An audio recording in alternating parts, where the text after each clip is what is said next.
I'm a middle-aged white male. I get it. I'm not the first person that you would think of that would have something to say about diversity and inclusion. But diversity and inclusion are at the very center of my life in work, in business, and in the community. And not just because I have an interracial same-sex marriage or that I want a better world for my son, but because I know diversity and inclusion are the important building blocks of a healthy community. And I know what it feels like to be different than everyone else in the room and to not feel like my life is being included in the community. Now, of course, it wasn't always this way. When I was born, you wouldn't have been wrong to assume that the path of my life toward marriage and being a parent would be just like my parents and grandparents. But nobody could have imagined that something that happened 2 years before I was even born would spark a movement that someday I would feel compelled and honored to be a part of. If you don't know it, this little unassuming gay bar in New York City is called the Stonewall Inn. And in 1969, it, like any other gay bar in the city at its time, was hated by the community.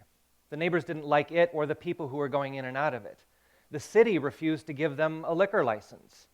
And the police, well, they were all too willing to raid this bar, arrest its patrons, and then to print their names in the newspaper in ways that destroyed lives and careers. But on the night of June 28th of 1969, something was different. That night, the patrons had finally had enough of being pushed around and of being abused and called names by the citizens of the city. And so somebody threw a punch, and somebody threw a brick. And this raid quickly turned into a riot, and the riot turned ugly. People came from all over the city to join this because they were so surprised and elated that finally they were pushing back, they were standing up for their rights. They were letting people know they weren't going to be pushed around anymore. They were no longer going to be victims, they were going to be activists.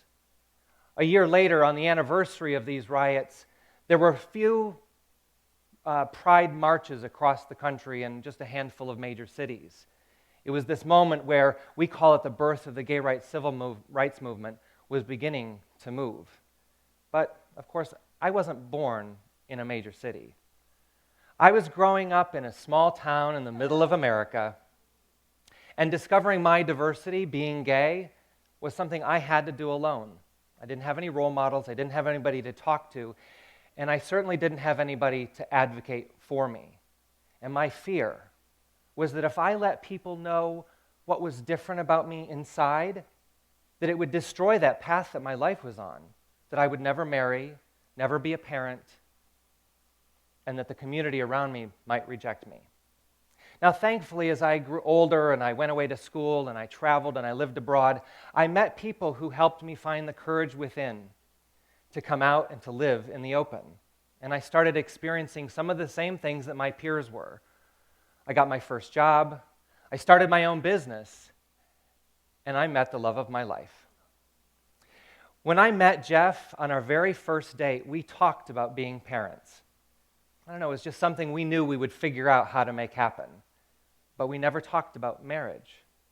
It's funny, I was no longer the boy who was afraid he would never marry. I was now the man who had accepted that this injustice was just part of life and that same-sex marriage would never happen, certainly not in his lifetime. We did become parents, thankfully, and we adopted our son. But here, too, we were accepting an injustice against our very own lives. You see, at the time, it was illegal to adopt in the state of Florida if you were gay. And so Jeff had to adopt our son as a single parent. I was told to bring some friends and try to blend into the background. This picture is the picture of one of the most happiest moments in our life. But if you can't tell, it was hastily arranged and snapped quickly so as not to raise any suspicions with the judge. There was another injustice that we faced in our lives, and this one was far more personal and in our face. It was called Amendment 2, when our community, perhaps some of you in this room, and the people of Florida supported this amendment to Florida's Constitution to ban same-sex couples from marrying. And by extension, it voted to exclude us from the community. It was the first time when I felt like, although I thought I was part of the community, neighbors, friends, and yes, even some of our family, supported it and movements like it around the nation. They thought their right to vote against our rights was more important than our ability to enjoy a basic right as marrying the person you love and protecting your family. And so when we were given the opportunity to join 5 other same-sex couples in suing for the right to marry, we knew it was time for us to pick up the fight from the Stonewall generation and to throw the biggest brick we could at this unjust law. And so we jumped in as a family. Now, of course, Jeff and I wanted to get married for ourselves, but as we came to understand throughout the process, we were also speaking up for couples who'd been together for decades, perhaps an entire lifetime, who'd never been given the opportunity to let their relationships grow in the sun. But we were also speaking for a generation that is now coming out in ways that fill me with wonder and excite me. But most importantly, we were teaching our son the lesson that if you have an opportunity to speak up and speak out for something and to correct an injustice, you are obligated to do so. We had to take this fight to the courts, of course. We spoke to many people in the media. We traveled the state just telling our story and saying why it was so important for us to have this right. Thankfully, because there were other states that were feeling this momentum and courts were agreeing, the courts here in Florida did too. And when the judge lifted her stay after we'd won our case, she agreed to marry us and one of the other couples from the case. And together we became the first 2 same-sex couples to marry in the state of Florida. It was the moment of a lifetime, when we really felt we had achieved something, when we'd made a difference in our lives and in the lives of our community. But of course, marriage equality didn't bring full LGBTQ equality. There's still a lot of work to do. And communities face diversity and inclusion issues every day. But there are lessons that I learned through this fight that I'd like to share with you. The first is that diversity doesn't equal inclusion. Just like we thought we were this diverse, interracial, same-sex couple living in our community, didn't mean that our point of view and our lives were being included. I learned foremost that a building block is storytelling. You know, we told our story hundreds, if not thousands of times, and other couples told theirs. But it was also our allies who embraced our diversity as if it was their own, and they told our stories when they were in non-diverse spaces, which taught me that privilege is a superpower. Some of us have more privilege than others, but we all have opportunities to speak up for the people who aren't in the room. I learned that diversity unites us. I oftentimes hear people say, oh, but we're all the same. And yes, at a human level, we are all the same.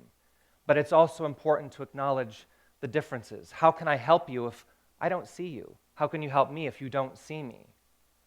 I learned that diversity is more than just gender, race, religion, ethnicity, sexual orientation.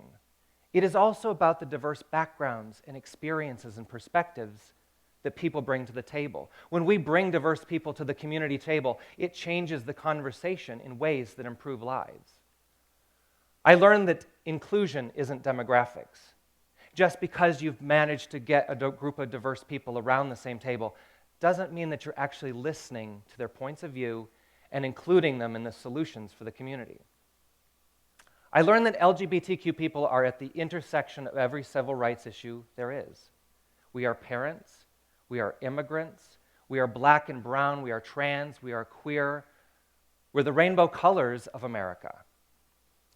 I learned that listening, as hard as it can be sometimes, saves lives.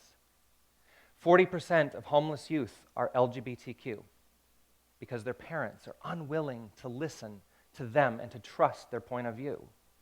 So far this year, 22 trans lives have been lost, mostly trans women of color, murdered because somebody couldn't accept that they were different than them and weren't willing to listen to them and include them in the conversation. And despite popular belief, today it is still possible through law or exemption to fire somebody for being LGBTQ. Lastly, I learned that communities have to be able to communicate with each other, an open dialogue of talking back and forth. Because inside each of you is a diversity that makes you feel like you're not always included, that you're not always seen for the value that you can bring to the table.